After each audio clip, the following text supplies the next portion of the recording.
ఇప్పుడు హన్సిక కూడా ట్రెండ్ మార్చింది. ప్రస్తుతం తనను పండగ చేసుకో అనే చిత్రానికి గాను నటింపచేసేందుకు సన్నాహాలు జరుపుతున్నట్లు సమాచారం. అయితే చిత్రం నిర్మాత పరుచూరి ప్రసాద్ కు ఆశ్చర్యపోయేలా హన్సిక ఒక షాక్ నిచ్చింది.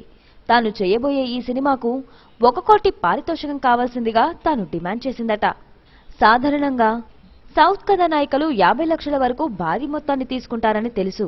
బాగా క్రేజీ ఉన్న కథానాయికలు తమన్నా, సమంత, కాజల్ వంటి అగ్ర కథానాయికలు ఎంతో సక్సెస్ తర్వాతనో కోటి తీసుకున్నవాళ్లు. కానీ హన్సిక ఇప్పుడిప్పుడే స్టార్ కథానాయికలో ఒక్కరయ్యేందుకు ప్రయత్నిస్తున్నారు. ఇది ఇలా ఉండగా తాను తన రెమ్యునరేషన్ ను మొత్తానికే రెట్టింపు చేసి అడగడంలో దర్శక నిర్మాత కాస్త కంగుతిన్నారు. దీంతో ఆమె తల్లి ఈ చిత్రం చేసేందుకు గాను కాల్ షీట్లు ఖాళీగా లేవని చెప్పి ఈ సినిమా చేసేందుకు నిరాకరిస్తున్నారు. చేతికొచ్చిన చిత్రం కాస్త హన్సికకు చేజారిందేనని చెప్పుకోవాలి.